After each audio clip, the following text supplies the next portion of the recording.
Madame la présidente, collègues, ministres, alors on aurait pu nommer ce rapport Anatomie d'une chute ou la casse du siècle, mais malheureusement c'était déjà pris.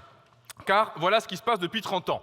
Les salariés cotisent à la sécurité sociale, ce qui ne suffit pas au vu des cadeaux consentis aux grands groupes. Dès lors, on doit mettre la main à la poche toutes et tous comme contribuables par le biais de l'impôt sur le revenu, de la TVA, de la CSG, de la CRDS, ce qui ne suffit évidemment toujours pas, puisque les plus grandes fortunes, elles aussi, échappent à l'impôt. Dès lors, on se retrouve à discuter des modalités de déremboursement des rendez-vous médicaux ou de gel des pensions de retraite de nos anciens.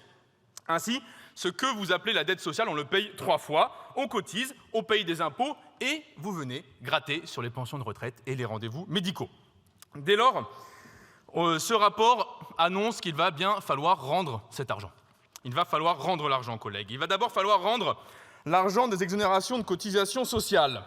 On parle là de 88 milliards d'euros soustraits chaque année à la Sécu pour être offert aux employeurs et aux employeuses sans aucune condition, ni de taux de profit, ni de qualification, ni d'utilité sociale.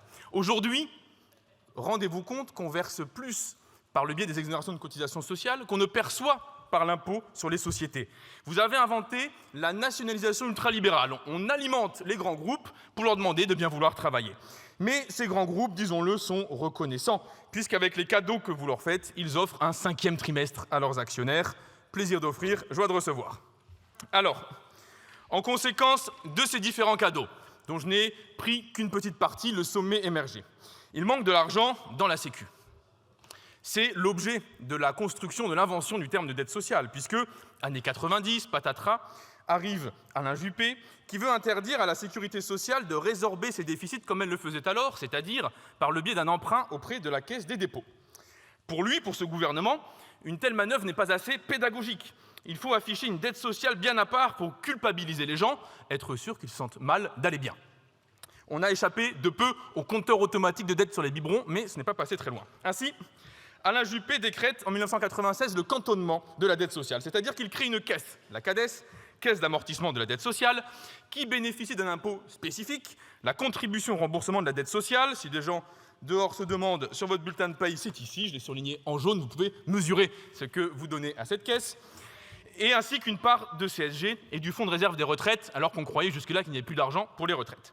Grâce à cela, la CADES emprunte. Elle emprunte à moyen et à long terme sur les marchés financiers pour reprendre et apurer la dette des organismes de protection sociale. Une idée moderne, une idée novatrice, puisqu'elle vient de Poincaré en 1922, qui avait créé une telle caisse.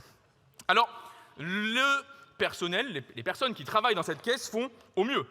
Ils font au mieux jusqu'à aujourd'hui avec la tâche qu'on leur a confiée. Ils ont des taux d'intérêt assez bas. Ils n'ont jamais perdu pour l'instant l'argent à la loterie des marchés financiers. Mais, collègues, permettez-moi d'inverser la perspective. Si on avait mis ce qu'on leur donne dès le début dans la sécurité sociale, on n'aurait jamais eu besoin de verser ni intérêts financiers, ni commissions bancaires. Or, à combien s'élèvent ces intérêts et ces commissions bancaires depuis 1996 ? Ils s'élèvent à 75 milliards d'euros. Cela signifie que ces dépenses parasitaires, improductives, de la stricte intermédiation financière, ont coûté 6 années de déficit de la sécurité sociale. Alors, ça m'a fait penser à cette phrase de Montesquieu, en son temps, qui s'interrogeait, disant « Si les Tartares inondaient l'Europe, il faudrait bien des efforts pour leur expliquer ce qu'est un financier. » C'est vrai. Et mes collègues, désormais, on sait qu'un financier, c'est quelqu'un qui nous dépouille de 75 milliards d'euros sous vos applaudissements. Comme si ça ne suffisait pas, vous êtes, le gouvernement macroniste, les seuls d'Europe, à avoir mis à charge de la sécurité sociale la dette Covid, c'est-à-dire les congés parentaux, le chômage partiel, un chèque de 136 milliards d'euros imputé à la Sécu, alors que ce sont vos décisions politiques. Personne d'autre n'a fait ça en Europe. On croyait avoir les Mozart de la finance, on finit avec les Madoff de la Sécu.